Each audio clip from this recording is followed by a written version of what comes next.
excited to be in here for 6. So hard. Well, good evening, everyone. Good evening.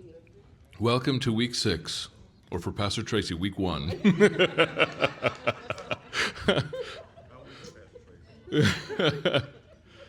If you guys legitimately are interested in what we've been talking about and have missed a couple of weeks, they are on YouTube. You can go back and watch them.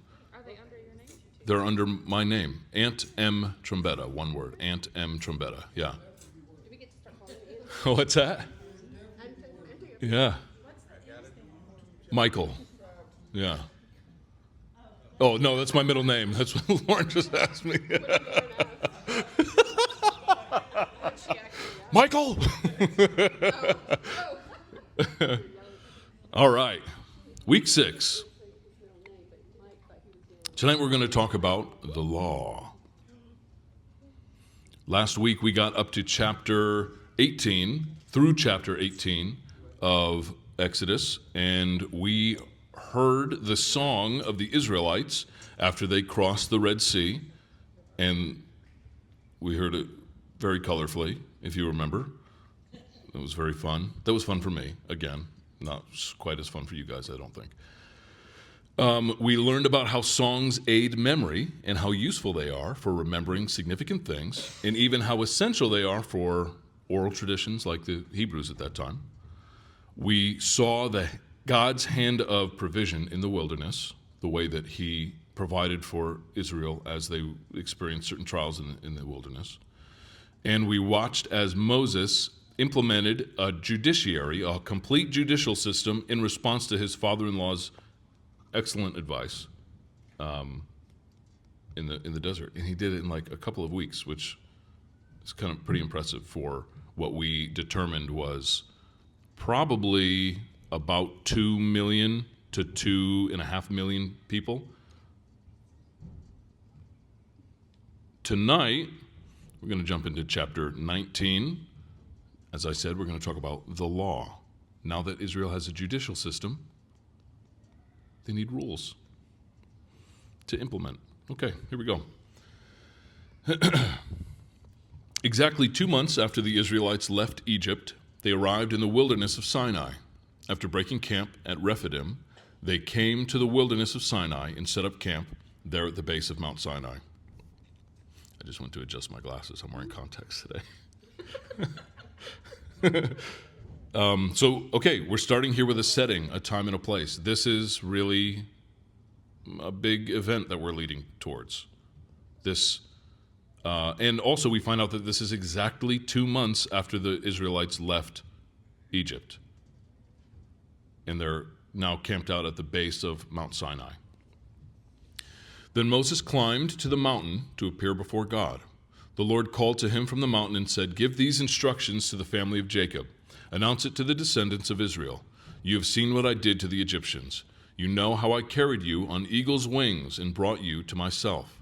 Now if you will obey me and keep my covenant, you will be my own special treasure, and from among all the peoples on earth. For all the earth belongs to me, and you will be my kingdom of priests, my holy nation. This is the message you must give to the people of Israel." So this is 4 verses that contain some really rich Christian imagery that we are probably really familiar with. I'm sure that you've heard quite a bit. We in the worship team circles around our church, for sure, we talk about being a kingdom of priests, a holy nation, all the time. So let's talk about some of this imagery that we see. Eagle's wings. We have a whole ministry here called Eagle's Wings. This is the first place that we see it in the Bible. There are some other notable places that we see it. And probably the one that we're most familiar with is Isaiah 40:31. But they who wait for the Lord shall renew their strength. They shall mount up with wings like eagles. They shall run and not be weary. They shall walk and not faint. That's the ESV. Everything else that I read basically is the NLT, but that was ESV. The eagle's wings imagery also appears in Revelation 12:14. And in a more similar context to this Exodus usage, this context. The eagle's wings in Revelation 12:14 carry the woman who gave birth to Christ, to the place prepared for her in the wilderness. That's the wording of the verse in Revelation. It's very, very similar to this. The place in the wilderness symbolizes where God meets his people.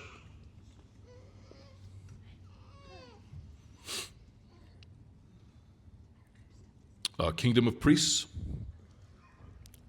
a holy nation. This is imagery that we see a lot also. There are people amongst God's creation who are set apart, right? There are people who are his special treasure. Those are the people who obey him and keep his covenant. In the Old Testament, those were the Israelites. Also notice, this is important. God gives this identity to Israel before he gives them the law, right? They don't even have the law yet, and he has said, you are my special treasure. You are a kingdom of priests, a holy nation. You are called to be set apart. You are called to be holy. That's their identity, right? Now he's going to give them the law. So their identity isn't necessarily directly tied to their ability to keep the law. Kind of weird, because they don't even know what it is yet, right? Okay. In the New Testament, Peter shows us that this opportunity for us to be part of the holy nation is now available to all who accept Christ and obey God's word. 1 Peter 2, verse 9. But you are not like that, for you are a chosen people. You are royal priests, a holy nation, God's very own possession. It's the same language. As a result, you can show others the goodness of God, for he called you out of the darkness into his wonderful light. Okay.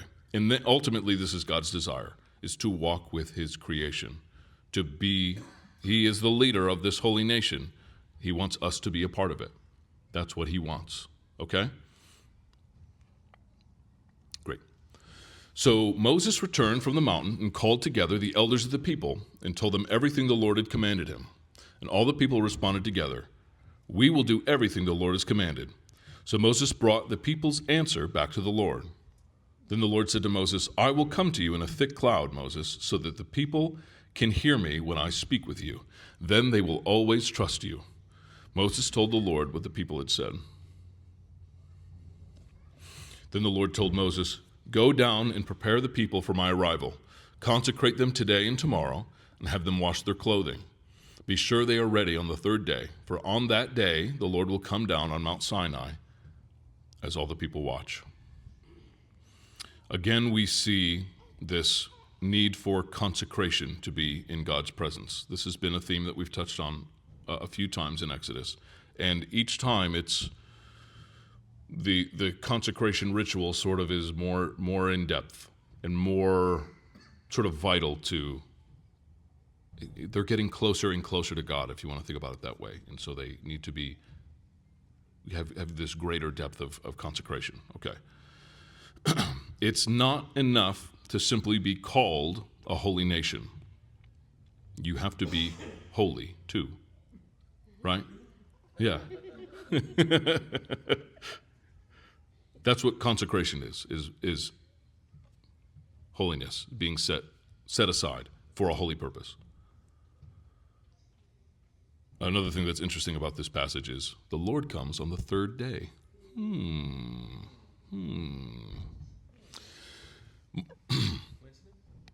I think not. Yep. Mark off a boundary all around the mountain. Warn the people, be careful, do not go up on the mountain or even touch its boundaries. Anyone who touches the mountain will certainly be put to death. No hand may touch the person or animal that crosses the boundary. Instead, stone them or shoot them with arrows. They must be put to death. However, when the ram's horn sounds a long blast, then the people may go up the mountain. So Moses went down to the people. He consecrated them for worship. They washed their clothes. He told them, get ready for the third day, and until then abstain from having sexual intercourse. On the mountain, On the morning of the third day, thunder roared and lightning flashed, and a dense cloud came down on the mountain. There was a long, loud blast from a ram's horn, and all the people trembled. So this is interesting. Notice that the sound of the ram's horn, or as you may have heard the term, the shofar. That's what the shofar is. Okay. Some translations talk about this as trumpets. It doesn't come from the people. The sound doesn't come from the people of Israel. If it did, it wouldn't be worth trembling from, right? This is a sound that's coming from heaven, the cloud, right? So it's such a powerful sound because it's associated with a physical manifestation of the Lord's power, right? His presence, physical presence here. I'm thinking about this similar to the feeling you get when you hear a tornado siren, right? It's chilling. It's kind of terrifying, right? Because you know the power it represents, and it is the herald of that power, right? Moses led them out from the camp to meet with God, and they stood at the foot of the mountain. All of Mount Sinai was covered with smoke because the Lord had descended on it in the form of fire. The smoke billowed into the sky like smoke from a brick kiln, and the whole mountain shook violently. As the blast of the ram's horn grew louder and louder, Moses spoke, and God thundered his reply. The Lord came down on top of Mount Sinai and called Moses to the top of the mountain. So Moses climbed the mountain. So, excuse me, I'm writing notes for myself because I forgot to think of discussion questions for later. It's been a busy day. We'll see if I remember what this note to myself means. I just wrote trust, ? Then the Lord told Moses, go back down and warn the people not to break through the boundaries to see the Lord, or they will die. Even the priests who regularly come near to the Lord must purify themselves so that the Lord does not break out and destroy them. But Lord, Moses protested, the people cannot come up to Mount Sinai. You already warned us. You told me, mark off a boundary in all around the mountain to set it apart as holy. But the Lord said, go down and bring Aaron back up with you. In the meantime, do not let the priests or the people break through to approach the Lord, or he will break out and destroy them. So Moses went down to the people and told them what the Lord had said. We're leading into this massive meeting of God's tangible presence and his people, his nation, his holy nation. When I used to read this story, I used to think that Israel's deliverance from Egypt was like the climax of this story.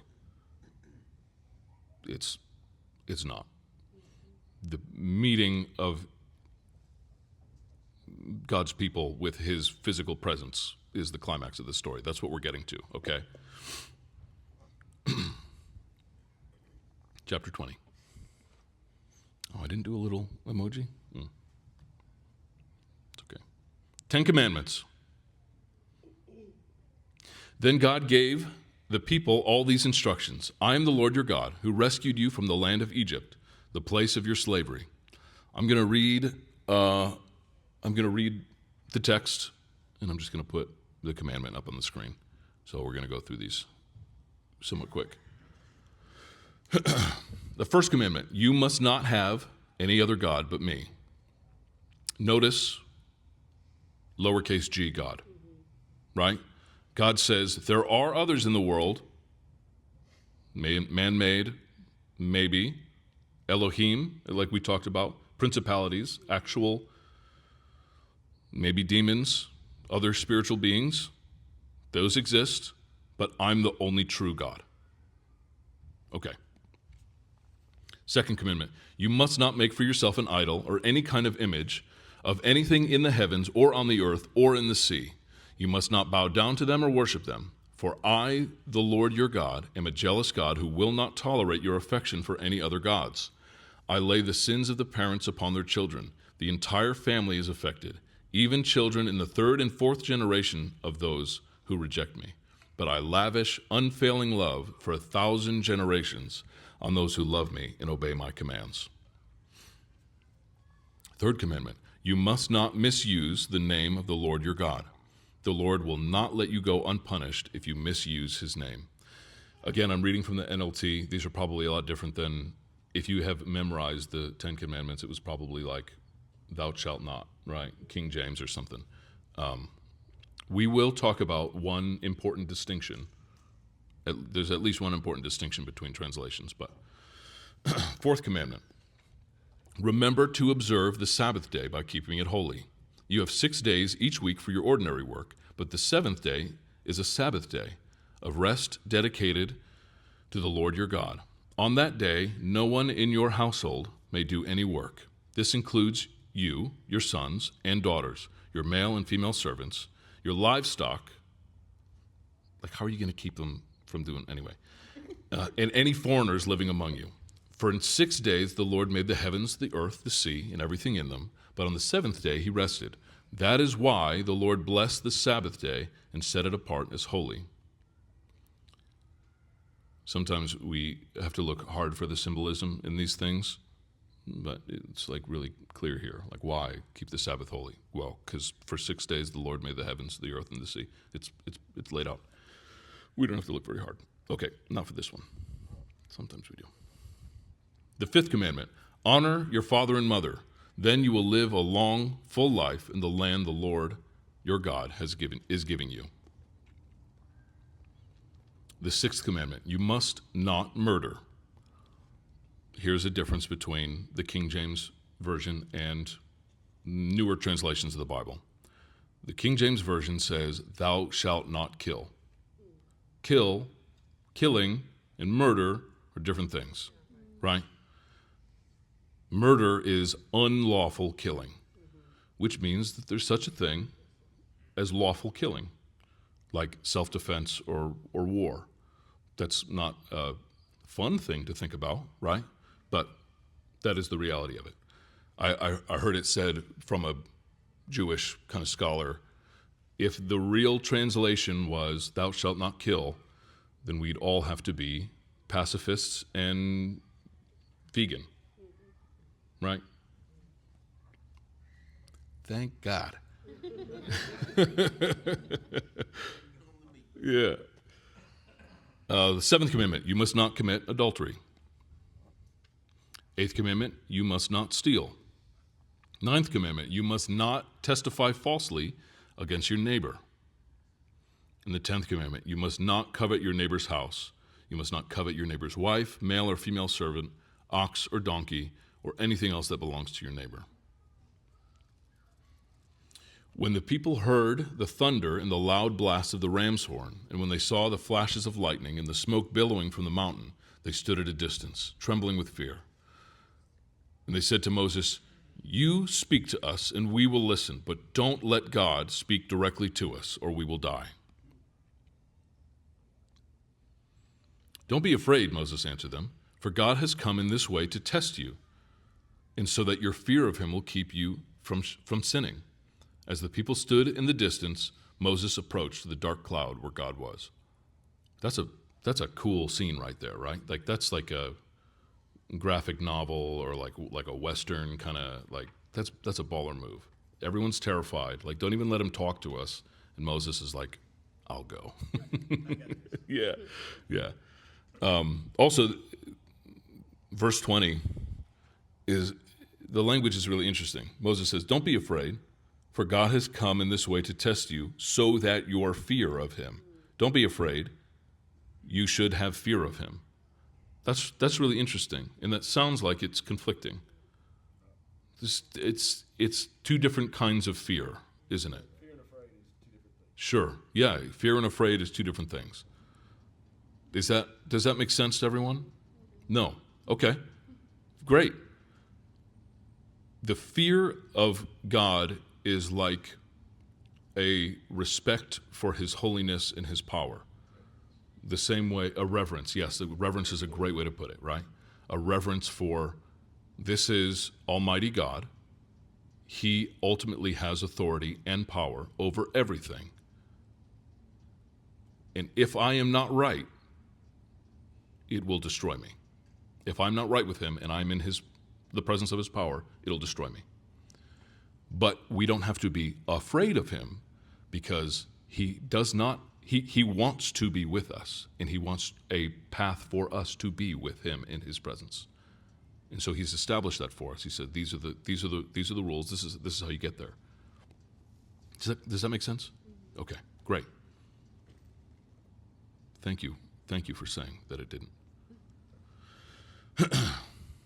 Proper use of altars. And the Lord said to Moses, say this to the people of Israel, you saw for yourselves that I spoke to you from heaven. Remember, you must not make any idols of silver or gold to rival me. Build for me an altar made of earth, and offer your sacrifices to me, your burnt offerings and peace offerings, your sheep and goats and your cattle.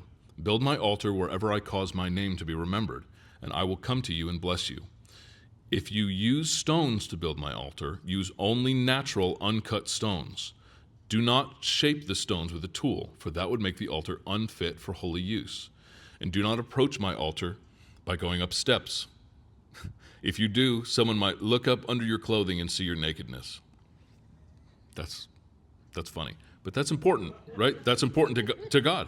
It's like if you're going to worship me, nobody should see your butt. Modest is hottest. Yeah. Let's talk about this altar. Build for me an altar made of earth. Do not make any idols of silver or gold to rival me. This is really interesting language to me. The image of something beautiful that we could make, even if it was with the intention of worshiping God, can take the place of God, and then we worship the idol, right? I believe that's why he's saying, do not make any idols of silver or gold to rival me. I mean, and there are other more blatant worship practices where they would make a literal idol, and you know what I'm saying? Even to try to approximate the visage of God and worship that, he's saying, do not do that. That's not what I want. You don't have to do that. Just worship me. I think it's the same reason why he says, make an altar made of earth, and if you use stones, don't cut the stones, just the ground, just the humble ground, my own creation, my creation, not your creation. That's really interesting, right? Use my creation to worship me, not your creation to worship me. I think a lot of this too is because he's just brought them out of Egypt, and a lot of this was used. You know, they had a lot of man-made objects that they idolized Yeah, in Egypt, absolutely, 100%. and especially things like making things out of stone. Yeah. We know the pyramids. Yeah. Like that. Yeah, that's a really good point. Certainly this is a call to their experience in Egypt. For 400 years, 430 years, they were in a culture surrounded by a culture of polytheism, of worshiping idols to gods who were fake. Awesome. Discussion question checked. We don't even have to do it later. Okay. Okay, chapters 21 through 23:19, about halfway through chapter 23.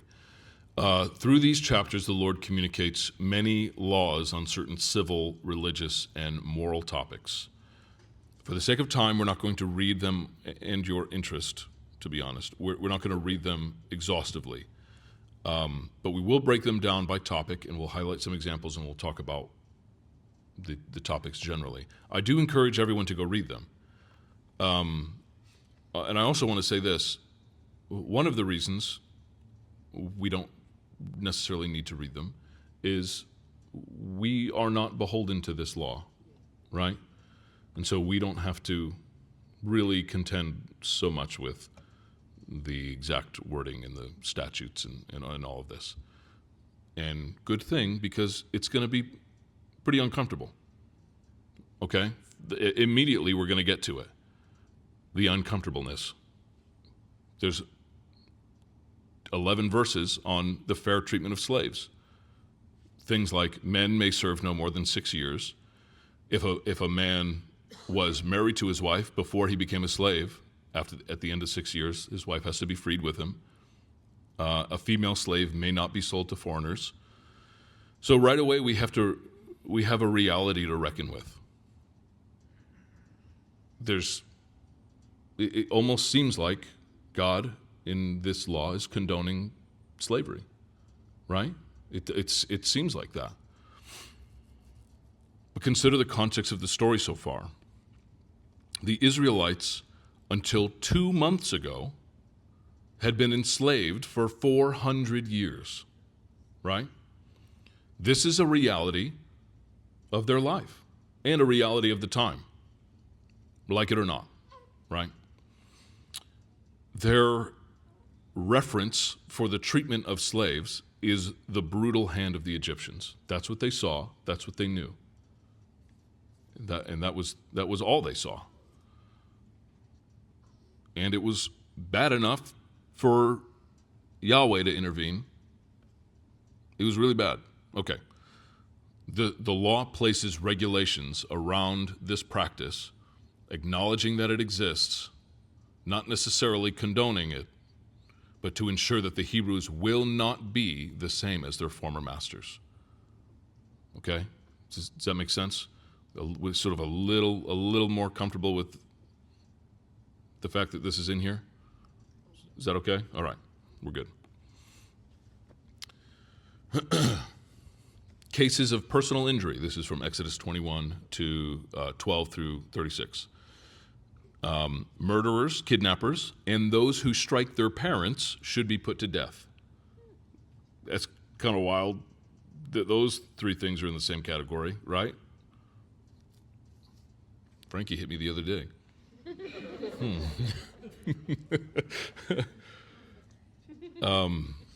Where it establishes rules about collateral damage in physical altercations. Like, this is where an eye for an eye, a tooth for a tooth came from. But also that's in reference to collateral damage. Like if two men are fighting and they hit a pregnant woman and that woman gives birth early and the child suffers damage, then that's where this punishment comes from. An eye for an eye, a tooth for a tooth. And this is really interesting. The intent of these statutes are not to encourage retaliation, but to limit it, right? It's not to encourage vengeance. It's to say, it can, yes, there's a price to be paid, sure, you were wronged, but it can only go so far. Okay. I'll say that probably the most important takeaway from this section is that finally someone is dealing with the issue of oxen of ill repute. Right? Verse 28, if an ox gores a man or woman to death, the ox must be stoned, and its flesh may not be eaten. In such a case, however, the owner will not be held liable. But suppose the ox had a reputation for goring, and the owner had been informed but failed to keep it under control. If the ox then kills somebody, it must be stoned, and the owner must also be put to death. Thank God we cleared that one up. I think it's so funny. Like, suppose the ox had a reputation for goring. Like, an ox with a reputation is really funny to me. Okay. 100%, yeah, absolutely. That's the funny thing about it. It sounds funny. Well, it sounds funny to me. Maybe that's just me. But it seems kind of silly to read about, but it's a legitimate thing. It's clearly happened before, right? They're not addressing it for no reason, right? Yeah, right. It almost makes it seem like it was probably happening all the time, you know? And it's just like, we're just getting murdered by ox out here. you know? Ox walking down the street. Can somebody please? This ox is surly. This ox has a reputation. Yeah. Yeah. That ox is flying colors, man. Oy. Oh my gosh. This is I have to say this now because I'm thinking about this. There was an establishment in my hometown growing up that there was a sign in the window that said no colors. And I thought, "Oh my gosh. That's horrible. Like this exists?" Then I realized it means no gang colors. Like nobody can wear their biker gang vests. It's like, oh, actually I like that a lot now. Yeah, that has nothing to do with anything. It was in my brain, and now it's in your brain. Where are we? Protection of property. Yeah, more oxen. This is Exodus 22, 1 through 15. Talking about penalties for theft, penalties for negligence, like burning a neighbor's field, disagreements over oxen again. Like apparently they were really causing a lot of trouble.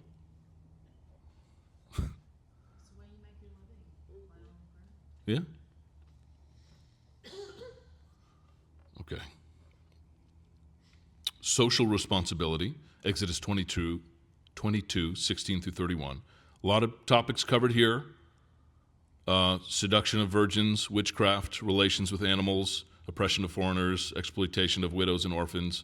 Pretty heavy stuff.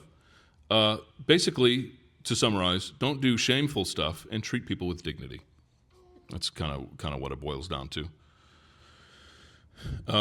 Exodus 23, 1 through 13 talks about justice, fairness in testimony, justice for the poor, specifically for poor people, that there would be no difference in the application of justice in their system for poor people, and oppression of foreigners, which is something very specifically that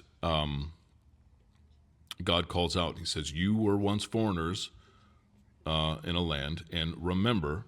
This is Exodus verse 9. You must not oppress foreigners. You know what it is like to be a foreigner, for you yourselves were once foreigners in the land of Egypt. Makes perfect sense.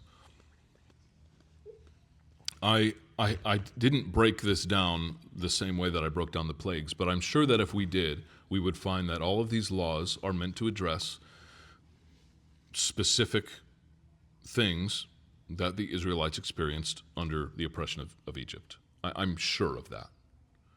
I don't even know that information would be available, really. What's that? Yeah. Oh, sure. Yeah, exactly. Exodus 23, 14 through 19 talks about the 3 annual festivals. The festival of unleavened bread, very important. Unleavened. 0 leaven. The festival, yeah. The festival of harvest and the festival of final harvest. The second one is the first fruits. The first crops of your harvest, yeah. Okay, cool. Now we're on to the rest of chapter 23. I encourage you to go read the laws. They're interesting, if only to sort of remark on how different their concerns were. And also kind of interestingly, not that different. Like the context is different. A lot of ox. Can I be honest? I don't even know that I would be able to identify what an ox in real life is. Like, that's just like a cow. Is that a cow? I just read this week, so I don't know if it's true, because I didn't go look for it, and an oxen is a castrated bull. Oh, there we go. Huh. So you'd have to look. You'd have to really Yeah. Well, no wonder they're so angry, right? Yeah. Jeez. Yeah. they're all going, you. Oh my gosh.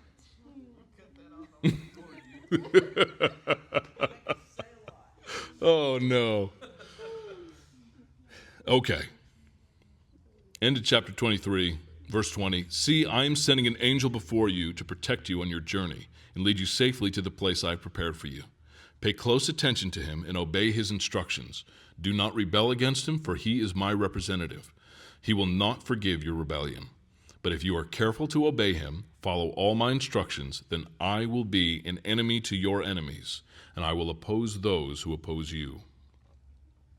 For my angel will go before you and bring you into the land of the Amorites, Hittites, Perizzites, Canaanites, Hivites, and Jebusites, so you may live there. And I will destroy them completely. You must not worship the gods of these nations or serve them in any way or imitate their evil practices. Instead, you must utterly destroy them and smash their sacred pillars. You must serve only the Lord your God. If you do, I will bless you with food and water. I will protect you from illness. There will be no miscarriages or infertility in your land, and I will give you long, full lives. Those are really interesting things to say that he will do for the Israelites. God will bless those who serve him with the core essential elements for their thriving. You have the provision you need, food and water. You have the ability to grow your land reliably and to live long, full lives. I will send my terror ahead of you and create panic among all the people of those whose lands you invade. I will make all your enemies turn and run. I will send terror ahead of you and drive out the Hivites, Canaanites, and Hittites. This is really interesting. My terror, I will send my terror. I will send terror ahead of you. There are other translations that translate this as hornets. I will send hornets, or I will send the hornet. And the meaning of this is actually kind of a mystery. There's not a lot of consensus on exactly what this means. Some theories suggest an actual literal swarm of hornets are going to go drive out the people. Others see the hornet more as a symbol of divine fear, or like a psychological kind of mind game thing, psychological panic. And then some interpret the hornet as a metaphor for God's angel that he sends before them. That, I mean, if we're picking and choosing, that one, I kind of identify that with that one most, right? Especially because earlier in the text he's literally said, "I'm going to send my angel before you." But ultimately, what does it mean? What does that detail mean for the story? It's mysterious and kind of cool, like, oh, the hornet, man. What does it mean? God is orchestrating Israel's victory in advance. He's clearing the way for them to occupy the land of his promise. Okay, that's what it means.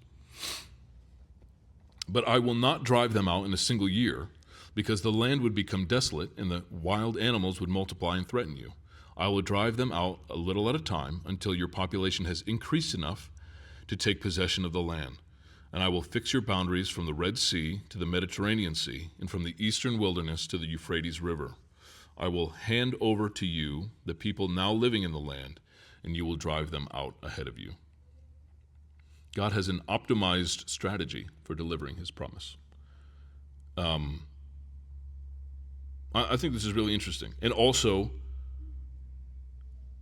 fits with sort of the third idea of this notion of the hornet, who he's sending before, his terror. He's slowly driving the people out of this land, weakening them so that an opposing force can come in and take them over. That opposing force, who needs numbers and needs growth and needs strength, they're not ready for it yet. Make no treaties with them or their gods. They must not live in your land, or they will cause you to sin against me. If you serve their gods, you will be caught in the trap of idolatry, which was one of the commandments, if you remember. All right, chapter 24.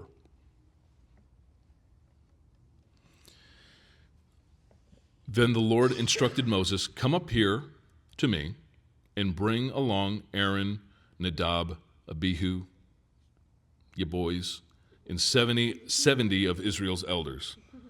All of you must worship from a distance. Only Moses is allowed to come near to the Lord. The others must not come near, and none of the other people are allowed to climb up the mountain with him."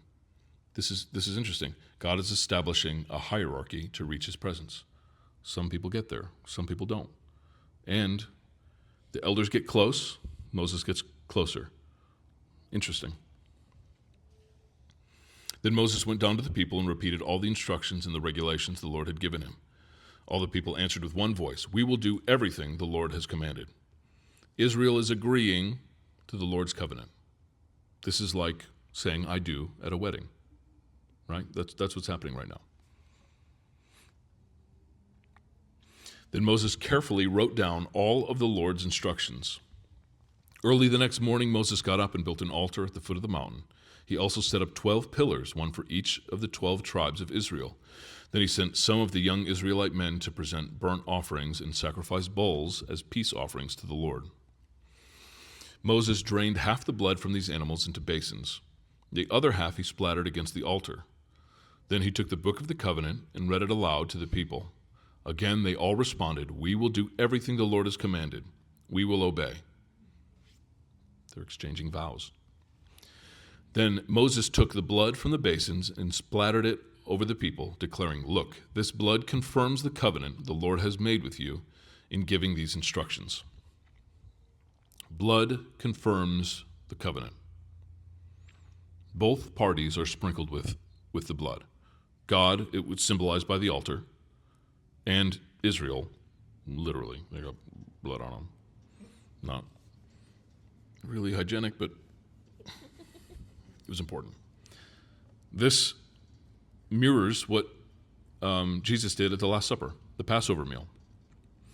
After supper, he took a cup of wine and said, "This cup is the new covenant between God and his people, an agreement confirmed with my blood, which is poured out as a sacrifice for you." That's Luke 22:20. Jesus intentionally mirrors Moses' words, applying them to himself and his blood instead of the blood of some random animal sacrifice.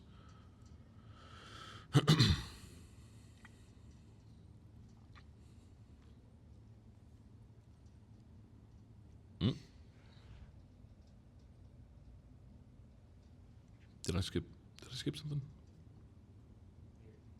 Yeah, this is it, right? Just go back to make sure. Yeah, okay. Sorry about that.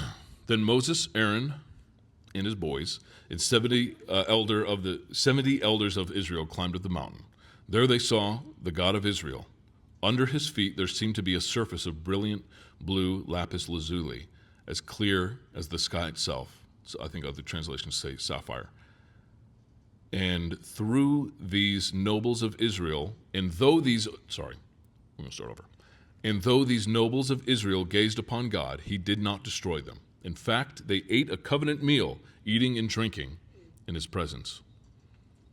So not just Moses, but the leaders of Israel have a divine encounter and see God, physical God. They eat a covenant meal together. And again, this mirrors Christ's new covenant marked by a meal, the Last Supper. Then the Lord said to Moses, "Come up to me on the mountain, stay there, and I will give you the tablets of stone on which I have inscribed the instructions and commands so you can teach the people." So Moses and his assistant Joshua set out, and Moses climbed up the mountain of God. Moses told the elders, "Stay here and wait for us until we come back. Aaron and Hur are here with you. If anyone has a dispute while I am gone, consult with them."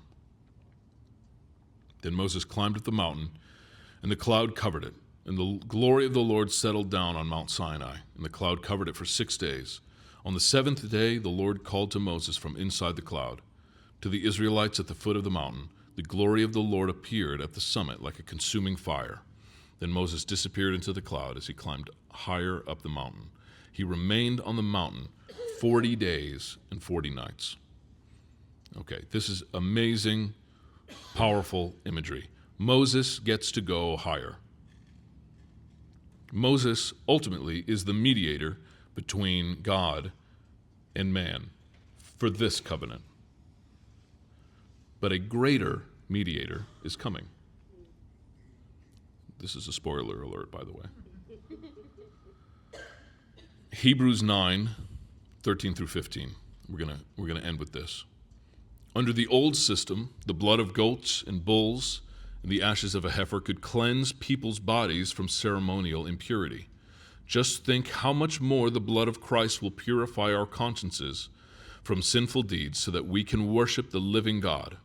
For by the power of the eternal Spirit, Christ offered himself to God as a perfect sacrifice for our sins. That is why he is the one who mediates a new covenant between God and people, so that all who are called can receive the eternal inheritance God has promised for them.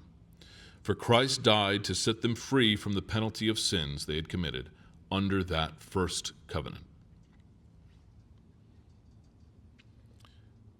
I'm starting to less and less let you guys sort of arrive at the parallels between Moses and Jesus and start to really call them out explicitly, because they're all intentional. None of them are accidental, right? And it's really important for us to look at the context of Jesus, to look at Jesus knowing the context of Moses, right? That is what ultimately we're getting at here. The whole story of Exodus all leads to Jesus, which is so cool. Okay. That's it for tonight. I think I have one discussion question for us. Yeah. Trust. I'm going to try to remember what this meant, and I'm going to type it out on this slide, which is conveniently prepared.